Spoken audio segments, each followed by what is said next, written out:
Hello students, in previous lecture we have studied the preparation of ether by a method. That method was by dehydration of alcohols. आपण अल्कोहोलचं dehydration करून ethers तयार करू शकतो असं काल आपण पाहिलेलं होतं. You know alcohols are represented as ROH when two molecules of alcohol are heated with concentrated H2SO4 at about 413 K. These two molecules get dehydrated and give us ROR plus of H2O. This ROR is nothing but ether. Initial or starting compound was alcohol. Thus, alcohol can be converted into ether by dehydration of alcohol. Means in this reaction, water molecule of alcohol is removed. म्हणून त्याला आपण dehydration of alcohol असं म्हणतो. This dehydration is intermolecular dehydration. Intermolecular means from two molecules. दोन molecule अल्कोहोलचे त्याच्यातून water निघून जातं म्हणून त्याला म्हटलं जातं intermolecular dehydration of alcohol. This method is generally used for simple means symmetrical ether. This method is used for preparation of simple or symmetrical ether. After this first preparation method of ether, we will go to the next method, and that next method is by Williamson's synthesis. Williamson's synthesis of ethers. Williamson's synthesis of ethers. ethers ही दुसरी preparation method आहे आपल्या syllabus मधली, ज्याच्यामध्ये आपण इथर तयार करताना alkyl halide घेतो. RX means alkyl halide is reacted with NaOR means sodium alkoxide or sodium oxide or aryl oxide. मग आपल्याला मिळतं ते असतं ROR and NaX. This ROR or ROAR, these both are ethers. This first is the simple ether, second one is the mixed ether. This Williamson synthesis of ethers method is used for preparation of both simple and mixed ethers.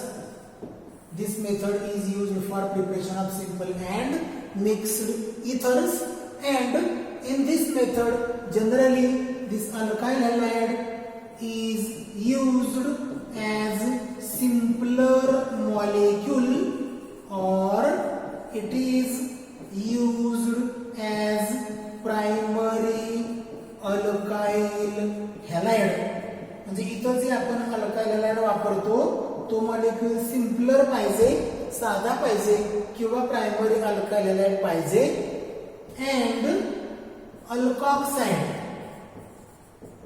alkoxide of either secondary or tertiary alcohol is used. म्हणजे generally आपण Williamson synthesis मध्ये RX म्हणजे alkyl halide हा simpler molecule वापरतो किंवा primary alkyl halide म्हणून वापरतो, आणि अल्कोक्साइड मात्र आपण सेकंडरी किंवा टर्शियरी अल्कोहोलचा वापरतो, जेणेकरून तुम्हाला या रिएक्शन मध्ये इथरच तयार होताना दिसतं. सबस्टिट्यूशन रिएक्शन होताना दिसते. इथला जात असतो X. काय जात असतो हा X. त्याच्या जागेवर कोण येत असतो तर हा OR. एक्सच्या जागेवर कोण येतो OR, you will get ROR, that is nothing but ether along with byproduct as NaX. Instead of NaOR means sodium alkoxide, you can use NaOAr means sodium phenoxide. इथं जर एरोमॅटिक रिंग म्हणून बेन्झिन जर घेतलं तर ते सोडियम फेनॉक्साइड होतं. Example म्हणून आपण असं लिहूयात CH3Br is reacted with NaO and CH3. This is methyl bromide reacts with sodium methoxide. Methyl bromide when reacts with sodium methoxide, bromine atom of alkyl halide is substituted by methoxy group. Bromine जातो, methoxy त्याच्या जागेवर येतो. तुम्हाला मिळतं CH3O CH3 plus of NaBr. This is dimethyl ether, which is nothing but simple ether. Dimethyl ether is the simple ether, but you can take CH3Br and NaOC2H5, which will give us mixed ether, that is CH3OC2H5 plus of NaBr. This is ethyl methyl ether. This ether is ethyl methyl ether. Ethyl methyl ether is the mixed ether or unsymmetrical ether. तुम्ही लक्षात असं घेणार आहात, जेव्हा आपण Williamson synthesis of इथर वापरतो तेव्हा अल्काइल हॅलाइडला सोडियम अल्कॉक्साइड बरोबर रिॲक्ट केलं जातं. इथर आणि सोडियम हॅलाइड हा प्रॉडक्ट मिळतो. याच्यामध्ये दोन्ही सिंपल आणि मिक्स्ड प्रकारचे इथर्स तयार करता येतात. याच्यामध्ये जेव्हा तुम्ही मिक्स्ड इथर तयार करता, सिंपलच्या बाबतीत तो प्रश्न येत नाही, दोन्ही अल्काइल हॅलाइड मधला ग्रुप सारखाच असतो. पण मिक्स्ड इथर करताना अल्काइल हॅलाइड जे घेतलं जातं ते सिंपलर अल्काइल हॅलाइड घेतलं जातं, त्याचा सिंपलर मॉलिक्यूल घेतला जातो. आणि अल्काइल हॅलाइडला जनरली प्रायमरी प्रकारातला आपल्याला इथं घ्यावा लागतो, कारण सेकंडरी टर्शियरी जर आपण घेतला तर त्याच्यामध्ये सबस्टिट्यूशन रिॲक्शन व्हायच्या ऐवजी इलिमिनेशन रिॲक्शन होऊन अल्कीन तयार होण्याची शक्यता असते. ते आपल्या पुस्तकामध्ये दिलेलं आहे, मी तुम्हाला पुढच्या रिॲक्शन मध्ये सांगतोय. Here you will see this reaction is useful for preparation of both simple and mixed ethers.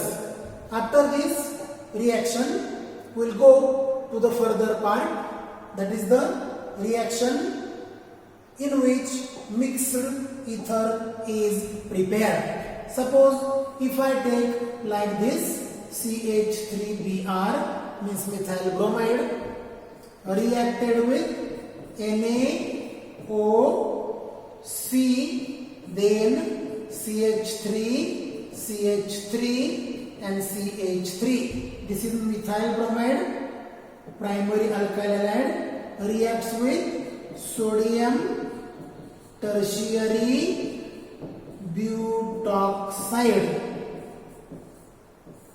पहा, मिथाइल ब्रोमाइड आपण सोडियम टर्शियरी ब्युटॉक्साइड बरोबर रिॲक्ट करतो, इथला जातो Br आणि त्याच्या जागेवर येतो हा टर्शियरी ब्युटाइल ग्रुप. Br च्या जागेवर कोणता ग्रुप येतो? Tertiary butyl. You will get CH3OC, then CH3, CH3 and CH3 plus of NaBr. This is methyl tertiary butyl ether. Methyl tertiary butyl ether. These two groups attached to oxygen are different groups, hence this is mixed ether. ते कसलं इथर आहे? Mixed इथर आहे.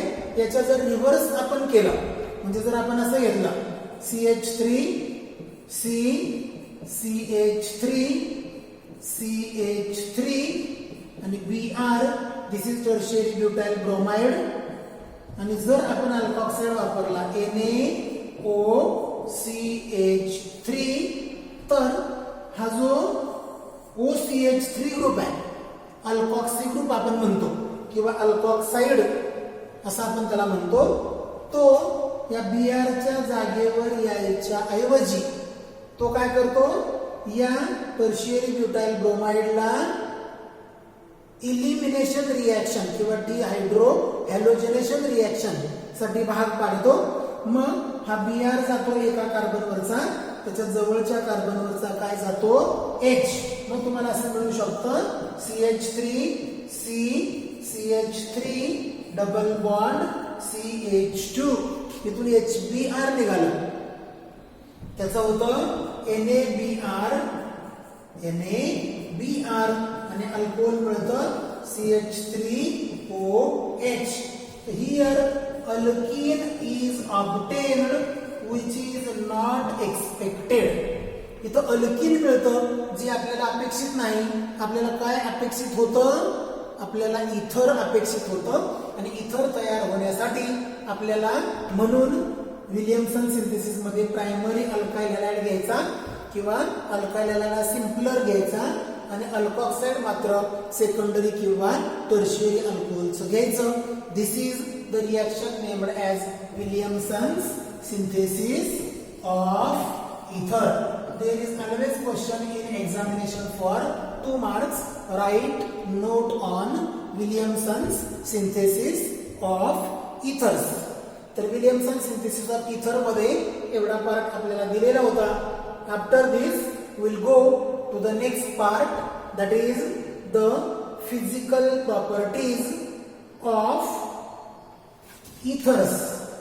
आपल्याला इथरच्या काय पाहिजे physical properties you know in the physical properties generally we see the colour odor then state then solubility then density melting and boiling points अशा प्रॉपर्टीज आपण पाहतो त्याच्यामधल्या इथं त्यांनी 2 प्रॉपर्टीज आपल्याला 2 हेड्स दिलेले आहेत त्या 4 प्रॉपर्टीज दिलेल्या आहेत पहिला आहे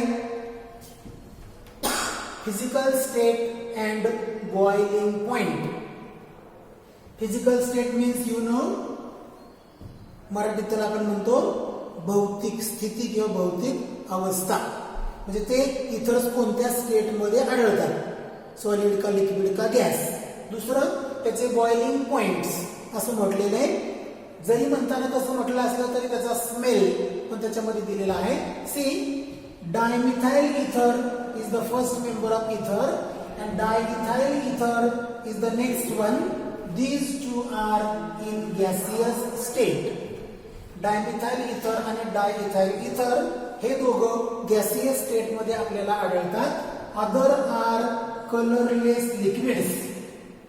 पहिले 2 इथर सोडले तर त्याच्यानंतरचे इथर जे असतात ते कलरलेस लिक्विड्स असतात.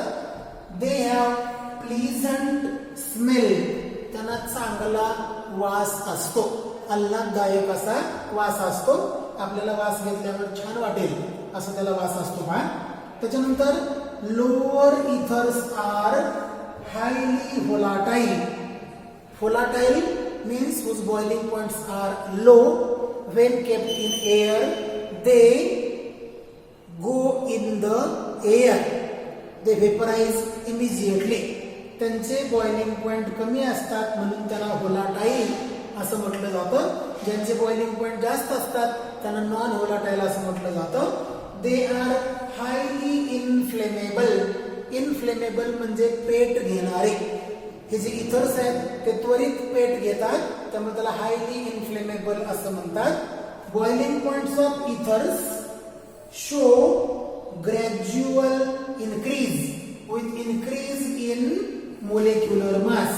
म्हणजे बॉइलिंग पॉइंटचा आपण जेव्हा विचार करतो इथरच्या तेव्हा बॉइलिंग पॉइंटच्या बाबतीत असं दिसतं जसं त्याचं मोलेक्युलर मास वाढेल कंपाऊंडचा मोलेक्युलर वेट वाढेल मोलेक्युलर मास वाढेल तसं ते कंपाऊंड तुम्हाला जास्तीचा बॉइलिंग पॉइंट दाखवतं. किंवा असं तुम्हाला म्हणता येईल याच्यामध्ये सुद्धा lower molecular weight ethers, lower molecular weight ethers have low boiling points, and as the molecular weight goes on increasing, the boiling point also goes on increasing. Means with increase in molecular mass, boiling point increases. This is the description of physical state and boiling points of ethers. These two properties we have seen here. After this we are going to see next physical property, that is the polarity, that is the polarity and solubility. You know ethers are represented by formula R, O and R. Though I have written these three atoms in straight line, they are in no way in straight line. It is the angular molecule. इथं हा कसला molecule आहे? Angular molecule आहे. आणि त्या angular molecule मध्ये तुम्हाला काय पाहता येतं? तर त्याच्यामध्ये ROR हा अँगल किती आहे तो पाहता येतो. त्याच्याने आपल्याला ROR हा अँगल दिलेला आहे 110 degree. This angle is 110 degree. आपण टेट्राहेड्रल अँगल म्हणतो तो 109 डिग्रीज अँड 28 मिनिट्स असतो. हा आपल्याला त्याच्यापेक्षा थोडा जास्तीच अँगल दिसतो 110.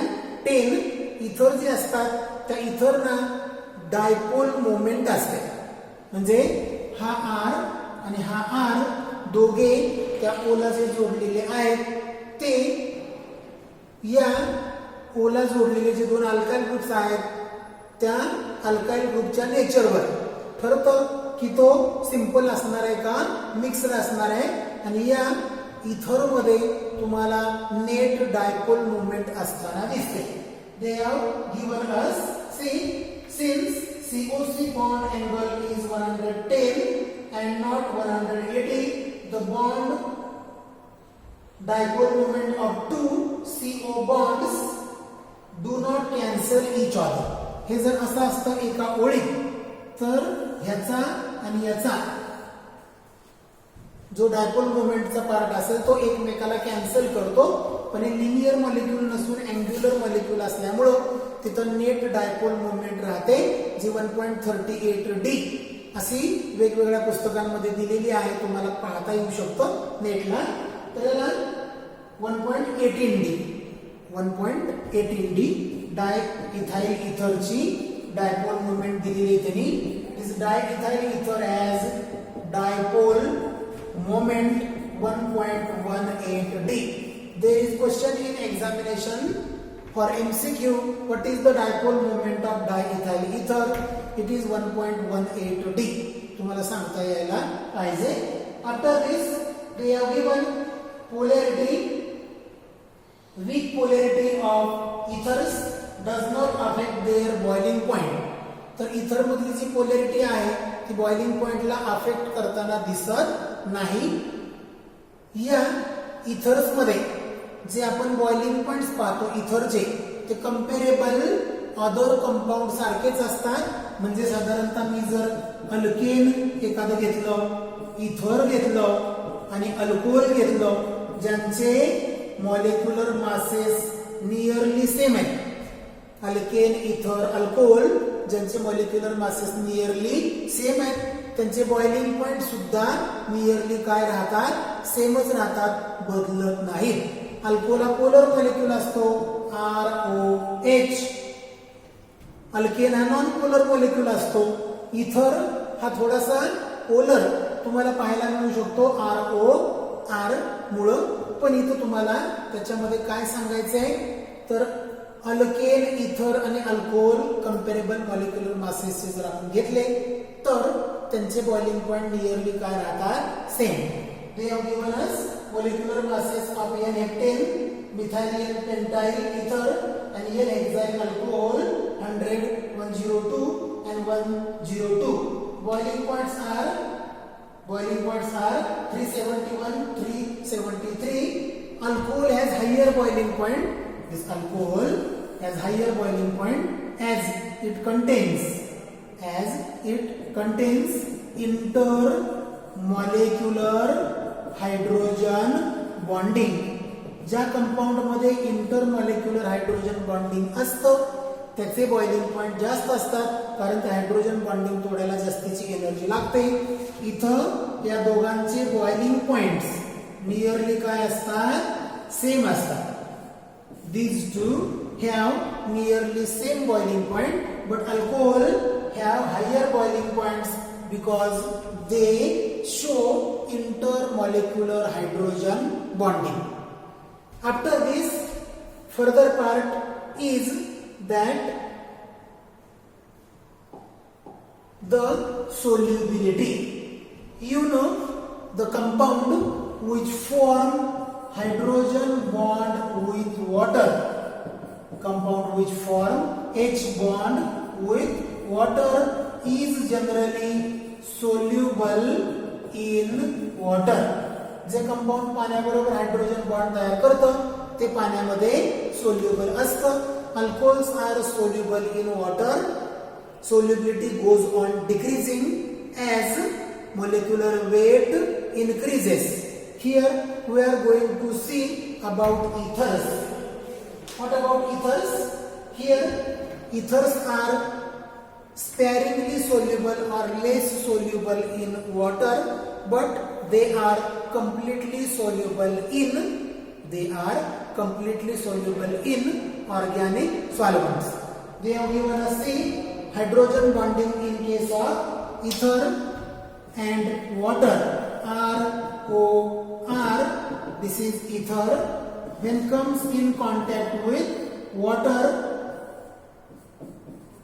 this is partial negative, this will be partial positive, this will be partial negative. This bond is called as hydrogen bond in between this ether and water. Means ether shows hydrogen bonding with water and these ethers are soluble or miscible in water similar to that of alcohol.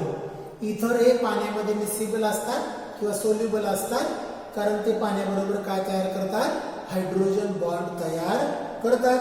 The compound which forms hydrogen bond with water is soluble in water, hence ethers are soluble in water. Further, they have given us one point.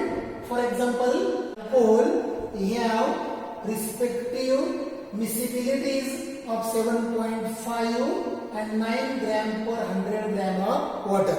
म्हणजे diethyl इथर ते 7.5 grams 100 gram पाण्यामध्ये mix होताना दिसतं. पण जर N butyl alcohol घेतला तर तो मात्र 9 ग्रॅम्स एवढा मिक्स होताना दिसतो. तर today in this lecture we have revised the first preparation method of ether, that is by dehydration of alcohol. Another method we have completed is Williamson synthesis of ether, and after that we have seen the physical properties of ethers. Today in this lecture we are going to stop here. In next lecture we will go to the reactions of ethers.